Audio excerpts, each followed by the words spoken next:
दर्शकों को सुना है आप बहुत ऐसी जगह रहते हैं जहाँ पर शेर चीते रहते हैं और आपके बिहार को लेकर भी कुछ संघर्ष चल रहा है सरकार से। तो पहले एक बार अपना छोटा सा परिचय, उसके बाद इस आंदोलन के बारे में। अपना शरीर अपना नहीं है, अपना मन अपना नहीं है। तो ज्ञान ज्योति बोलते क्या है? नहीं के बराबर है। भिक्षु भिक्षु बुद्ध वंश का एक अंश है। जब कोई व्यक्ति गृह त्यागी बनकर के बुद्ध वंश में प्रवेश करता है, बुद्ध शासन में, तो गुरु का ही गुरु महागुरु भगवान बुद्ध होते हैं। तो ये गुरु शिष्य परंपरा है संघ की, क्योंकि किसी एक व्यक्ति को सद्धर्म में महत्व नहीं है। 3 रत्न को महत्व है, बुद्ध रत्न, धर्म रत्न और संघ रत्न। ये तीनों रत्न अपने आप में बड़े परिपूर्ण है, परिशुद्ध है। दुनिया में लोग कहते हैं कि संपूर्ण तो कुछ नहीं है दुनिया में। बड़े बड़े अपने आप को वैज्ञानिक कहने वाले लोग भी, अरे दुनिया में परिपूर्ण तो कहीं नहीं है, लेकिन उनका कोई कल्पना है। और भगवान ने जो अपने स्वयं प्रयत्नों के आधार पर संबुद्धि ज्ञान का अनुसंधान करते हुए संबुद्धत्व प्राप्त किया, सम्यक संबुद्ध कहते हुए परिपूर्ण ज्ञानी थे। उनको विशेषण दिया गया है सब्बंजु, मतलब सर्वत्र जानने वाले, भूत वर्तमान और भविष्य तीनों कालों की परिपूर्ण जानकारी जिनको है, सब्बंजु कहेंगे। और आप भी ऐसे जानते हैं, ऐसे मानते हैं ना, परिपूर्णता कुछ नहीं है, क्योंकि अरे नहीं, भगवान बुद्ध का दार्शनिक जो दृष्टिकोण है ना, तो वैज्ञानिक दृष्टिकोण है। यहीं पर गलत रास्ते पर पड़ जाते लोग। एक तो भी वैज्ञानिक कोई श्रोतापन्न सकलागामी अनागामी फल प्राप्त किया है क्या? इसका मतलब क्या है कि भगवान का दृष्टिकोण केवल वैज्ञानिक नहीं, तो सभी वैज्ञानिकों के आधार जो होते हैं वो स्क्रू ढीले होते हैं, लोकीय। इसलिए वैज्ञानिक दृष्टिकोण लोकी होता है। लोकीय का मतलब बदलते रहता है। भगवान का वह नहीं होता है। जो भी बुद्ध होते हैं ना, सम्यक संबुद्धि प्राप्त करते हैं, तो परिपूर्णत्व की ओर बढ़ जाते हैं। भगवान का सद्धर्म अपने आप में इतना परिपूर्ण और परिशुद्ध है, और ये परिपूर्णत्व प्राप्त करने वाले सम्यक संबुद्ध होते हैं। तो इसलिए उन्होंने सद्धर्म का अनुसंधान किया। उन्होंने बौद्ध धर्म की स्थापना नहीं की। सारा त्रिपिटक पढ़ के देखे, एक भी त्रिपिटक में एक भी शब्द नहीं है बौद्ध करके। अब भगवान के महापरिनिर्वाण के बाद महायान, हीनयान, तंत्रयान, मंत्रयान, वज्रयान इत्यादि इत्यादि हो गए। जिनके हाथ में जो मिला वो भगवान का बताने लगे। क्या करें? भगवान की जो जड़ है, भगवान के उनके मौखिक रूप से जो 82,000 स्कंद उन्होंने प्रकट किए, और बुद्ध धम्म एवं संघ की परिपूर्णता स्वाख्यात के लिए जो अर्हत भिक्षुओं ने 2000 धम्मस के पिछले साल ही में म्यांमार जाकर गया। वो संगमरमरी पत्थर की जो प्लेट्स है, वहाँ पर जो त्रिपिटक के गृह में वो रखी हुई है, वहाँ बाहर निकलना बड़ा मुश्किलात हो जाती है। मतलब भगवान की वाणी जो मूल है वो सुरक्षित रखी है, ताकि बुद्ध शासन की जड़ें हैं, वो आधारशिला है, बुद्ध शासन की सद्धर्म के आधार पर सुरक्षा हो। तो इसलिए बुद्ध की मूल वाणी को हम समझें। अगर मूल वाणी को नहीं समझ पाएंगे तो हम सारे, जैसे ये ब्राह्मणी धर्म है ना, संप्रदाय, ऐसे हमारे में भी कर्मकांड आएंगे, अंधश्रद्धाएँ आएगी, अंधभक्ति आएगी, काल्पनिक बातों को और भी बाउंडर चल जाएगा। भगवान का सद्धर्म किसी प्रकार की अंधविद्या, अंधश्रद्धा, अंधभक्ति, कोई काल्पनिकताओं को, कर्मकांडों को बिल्कुल स्थान नहीं दिया गया है। शुरू से लेकर अंत तक भगवान ने सत्य का सहारा लिया। सत्य का कल्पना नहीं की। तुम्हारे वैज्ञानिक कब से कभी अपनी विशुद्धता सिद्ध करने के लिए कल्पना तो भी करते हैं, लेकिन भगवान ने कल्पना का सहारा नहीं लिया। काल्पनिकता से बहुत दूर है। शुरू से लेकर अंत तक उन्होंने सत्य का ही सहारा लिया। ये नासिका के भीतर बाहर, जन्म से लेकर मरते दम तक हर व्यक्ति के पास में ये सांस होता है। पता है इसको क्या? हिंदुओं का, बौद्धों का, जैनियों का, सिखों का, ईसाइयों का, मुस्लिमों का, ब्राह्मणों का कहेंगे सार्वजनिक है। तो धर्म सार्वजनिक होता है, सबके लिए एक जैसा लागू पड़ता है, भला एक जैसा एक ही होता है। और सद्धर्म की जो व्याख्या है, केवल भगवान बुद्ध जो होते हैं वही, उन्हीं को ही परिपूर्ण रूप से कथन करना आ जाता है, और अन्य किसी व्यक्ति को नहीं। पंडित जी, मेरा सवाल ये था कि ये जो बीटी एक्ट को रद्द करने का आंदोलन चल रहा है, 91 दिन हो गए हैं, कितना जरूरी है बीटी एक्ट को खत्म करना, और किस तरह से देखते हैं इस आंदोलन को? आप भी पहुँचे इस आंदोलन? 370 जैसे सत्ता पर आए तो एक क्षण में नष्ट कर देते हैं, परास्त कर देते हैं। अब 3 महीने गुजर गए, महापरिनिर्वाण की घोषणा की भगवान ने, जो माघ पूर्णिमासी को। 3 महीने के बाद मेरा महापरिनिर्वाण होगा। अब 3 महीने हो चुके, फिर भी सरकार है ना, सोने का ढोंग कर रही है ना। तो सरकार मुर्दा है, तो सरकार मानेगी ऐसे लग रहा है आपको? बिल्कुल नहीं मानेगी। सारे विश्व भर में आंदोलन फैल गया। अच्छा हुआ कि लोग जितने आंदोलन हुए बड़े शांति से, संविधान के दायरे में, दुनिया में जितने आंदोलन हुए ना, ये महाबोधि मुक्ति के लिए पूरे विश्व भर में इतना बड़ा आंदोलन कहीं नहीं हुआ, कहीं नहीं हुआ। तो पूरे विश्व के लोग रास्ते पर उतर गए अपनी जिम्मेदारियों को समझते हुए कि संविधान के दायरे में रह कर के ये आंदोलन चलाना है। तालुका लेवल से जिला लेवल की सारी जितनी सारी अलग अलग प्रदर्शन हुए, निदर्शन हुए। लेकिन सरकार ने ध्यान में ना लिए तो मन में कैसे लेंगे? क्या बहरी है, गूंगी है ना, कैसे अंधी है ना। सरकार अंधी है, बहरी है, गूंगी है। अब उसको इतनी अकड़न आ गई क्योंकि पैरालिसिस का अटैक आ गया सरकार को। इतने साल बीत गए, 75 साल बीत गए, देश इस स्वतंत्रता का अमृत महोत्सव मना रहा है। अमृत काल चल रहा है ना। और इस अमृत काल में बाबा साहब ने जिस मनुस्मृति को जलाए, शूद्र और हमारी माता बहनों की, ये उपमर्द करने वाला जो ग्रंथ है उसको जला दिया 25 दिसंबर 1927 को। और आज यह अमृत काल मनाने वाली ये आतंकवादी सरकार, आतंकवादी सरकार है। इन आतंकवादी सरकार ने मणिपुर में हमारे माता भगिनियों को नंगा करके ठेंगड़ी निकालते हुए, देश के लोग, पता है देश जिंदा है या नहीं मुझे नहीं पता, लेकिन मैं तो मरा हुआ समझता हूँ। जिस मनुस्मृति के कानून से जाति व्यवस्था का इतना रोग इस समाज व्यवस्था को जो पीता था, बाबा साहब के ही मन में यह बात फैली कि इतनी सारी गुलामी, तो गुलामी की जंजीर तोड़ने के लिए मनुस्मृति का दहन करना पड़ा बाबा साहब को। और वो भी हम अपने ही मित्र है, एक सहस्त्रपति नाम के ब्राह्मण मित्र, उन्हीं के हाथों से नमन नमन स्वाहा जला दिए। तो इतनी सीधी सरल बात नहीं है। मोदी जी तो दूसरे देश में जाते हैं तो बोलते हैं कि उनके घर कैसे आए हैं। जी में तो बुद्ध का नाम लेते हैं मोदी जी जब जाते हैं। अरे इतना ढोंगी, ये जो है ना first fake prime minister in India, पहला ऐसा फेक प्राइम मिनिस्टर है, इतना ढोंगी है।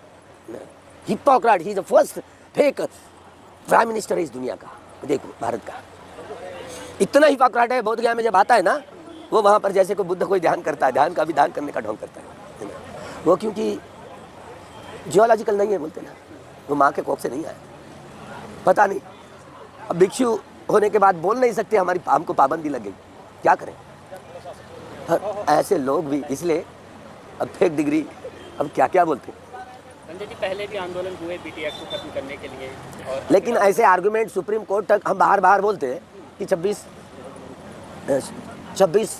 जनवरी 1950 को जब संविधान का अमल शुरू हुआ, राजनीतिक जनतंत्र उसका अमल शुरू हुआ, एक व्यक्ति एक मत एक मूल्य, झुग्गी झोपड़ी में रहने वाला हो या जंगल पहाड़ों में रहने वाला हो, कोई व्यक्ति हो, टाटा बिरला हो या आदिवासी कोई हो, अब राजा का निर्माण रानी के पेट से नहीं, कोख से नहीं, बैलेट पेपर से, मतदान से। तो बाबा साहब ने देश के नागरिकों को ऐसा अधिकार दिया जिसको खून नहीं बहाना पड़ा। देश विदेश के लोगों को इस मौलिक अधिकार को प्राप्त करने के लिए खून बहाना पड़ा। लेकिन इस बोधिसत्व का चित्त है ना, बड़ा महाकुशल चित्त होता है। इस देश के इस सारे संप्रदाय के सारे लोगों के नागरिकों को बाबा साहब ने जैसे कैसे मुंह में यहाँ तक के एक ग्रास ऐसे ले लिया, देखो भाई खाओ, चबा करके खाओ कम से कम। लेकिन इस देश के लोगों को चबाना भी याद नहीं। लोहे के चने खाना तो बहुत दूर, कैसे खाएंगे लोहे के चने लोग, पता नहीं क्या होगा। रास्ते पर उतर आते हैं लोग, आंदोलन इतना बड़ा, लेकिन कोई सरकार ना बोलना नहीं चाहती, क्या करें। क्या लगता है बनते जी, इस आंदोलन से एक समाज में भी जागरूकता आ रही है? पता नहीं, हम बूढ़े लोग हो गए, हम केवल बातों को दोहराएंगे। अब नौजवानों में अगर मान लो कोई क्रोध बढ़ गया, क्या होगा देश का, क्या होगा। आप अन्याय अत्याचार करोगे, जुल्म करोगे और आवाज़ उठाए तो आतंकवादी कहेंगे, अर्बन नक्सल कहेंगे। तो इसी तरह आंदोलन को इस तरीके से नहीं, नींव है और ये कानूनन मांग कर रहे हैं। अब उनको ये पता है बुद्ध का नाम इतना चोटी पर है, पता नहीं।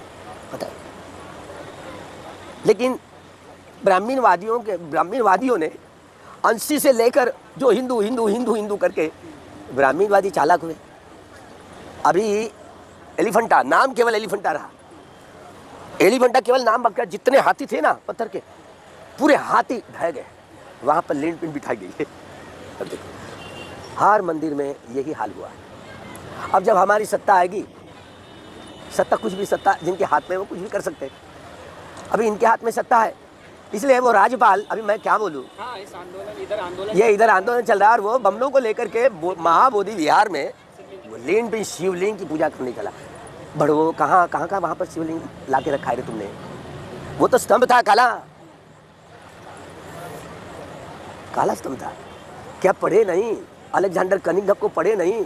वो 5 पांडव बोलते हैं, 5 पांडव नहीं है, इस महाभद्र कल्प में 5 बुद्धों की मूर्तियाँ है। वो कोनागमन, ककुसंद, काश्यप, सिद्धार्थ गौतम चौथे, और यह बोधिसत्व डॉक्टर बाबा साहब अम्बेडकर जी जो आर्य मैत्रेय बनेंगे ना बुद्ध, जो उसी पर बोधि वृक्ष है ना पीपल का, वहाँ नागा बोधि वृक्ष होगा। और डॉक्टर बाबा साहब अम्बेडकर इसी महाभद्र कल्प में 5वें सम्यक संबुद्ध बनने वाले, वो 5 सम्यक संबुद्धों की मूर्तियाँ है। कहाँ 5 पांडव? लेकिन अब जिनके हाथ में सत्ता है वो कैसे बदल पाएंगे?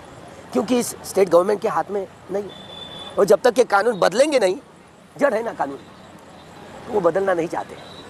जानबूझकर पुलवामा घटा है ना, पुलवामा, पहलगाम भी उन्होंने पहलगाम ले देखिए, उन्होंने पहलगाम घटा, उन्होंने घटा। देखिए ये कल की जो घटना हुई है, इधर आंदोलन चल रहा है 3 महीने से, क्या लगता है इसके पीछे कोई सोची समझी रणनीति है, साजिश है, समाज में एक अलग तरीके का मैसेज देने का प्रयास किया गया? वो एक भी मौका नहीं छोड़ेंगे। यहाँ करके आंदोलन के बीच में लोगों को एक एक को अपने अपने बना करके हम ये देंगे, घूस दे करके उसमें फूट डालने की कोशिश में लगे होंगे। लेकिन ये आंदोलन सबका है, कौन लीड कर रहा है इससे कोई मतलब नहीं है। ये कानूनन आंदोलन है, ये मूलभूत अधिकारों का आंदोलन है, तो ये जायज़ है। ये कोई आतंकवादियों का माहौल नहीं है। तो हथकंडा में अपनाएंगे, हर हथकंडा को अपनाएंगे, क्या करेंगे? लेकिन ये देश के लोग इस आंदोलन को सपोर्ट कौन दे रहा है? अलग अलग जो अल्पसंख्यक भी है, 1-2 इक्का दुक्का लोग आते हैं, लेकिन यहाँ जो यादव लोग हैं बिहार में अक्सर, उन यादवों को क्या पता कि वे भी बुद्धिस्ट थे, इतिहास भूल गए। अगर लालू ने अभी हिम्मत जमाई ना, लेकिन बुद्धि के इतने पगले लोग हैं, गुलाम लोग हैं, ब्राह्मणवाद का इतनी गहरी छाप कि वो सोचने की बुद्धि, अरे सब कुछ किया है तो भगवान ने किया, बोले ईश्वर ने किया, परमेश्वर ने किया। तो इस तरीके की जो सोच होती है वो क्या बदल सकते हैं समाज को? अगर लालू यादव ने धर्मांतरण की घोषणा की तो बिहार रहेगा, अलग चीज रहेगी। अखिलेश यादव ने धर्मांतरण की घोषणा की ना, तो रास्ते पर ये लोग आएंगे।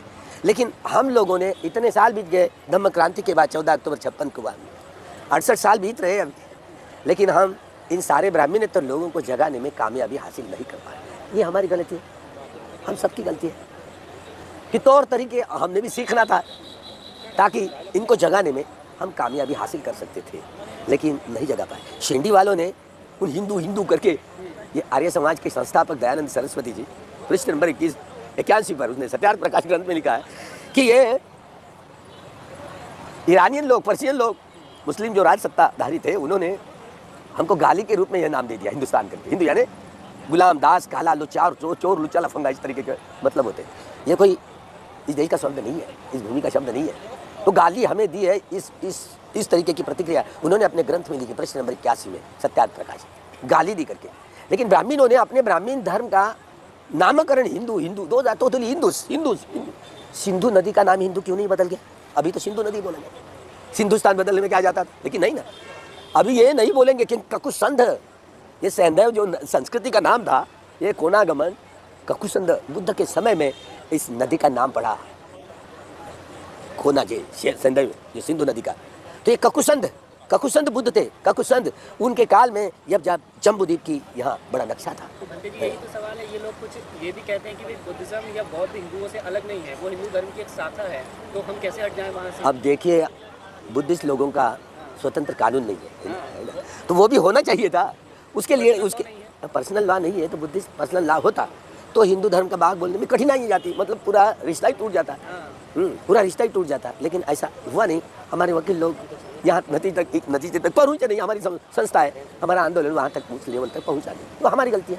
तो क्या करेंगे? बाबा साहब बोल रहे थे करेंगे करके, लेकिन अभी वो राम मंदिर चला गया ना, राम मंदिर कहाँ राम है और कहाँ मंदिर है?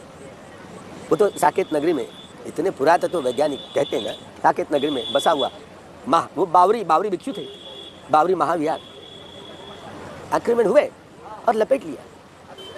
होता है, प्रतिक्रांति होने के बाद में सारा तहस नहस हुआ, प्रतिक्रांति हुई, ये बाबा साहब को इस बात समझ में आई और अन्य किसी व्यक्ति को नहीं समझ में आई। तो क्या करे, जो इतिहास ही भूल जाते हैं तो इतिहास को क्या निर्माण कर पाएंगे। अंत में सरकार से क्या अपील करेंगे? सरकार से अपील करने से कुछ मानेगी नहीं, हाँ, बिल्कुल नहीं मानने वाली है सरकार। तो फिर क्या रास्ता? देखिए, ये मूलभूत अधिकारों का हनन करते करते आई है सरकार। जड़ है ना, इन मूलभूत, कहीं पर भी बटन दबाओ कमलाबाई पर जाए, हमको क्या पता।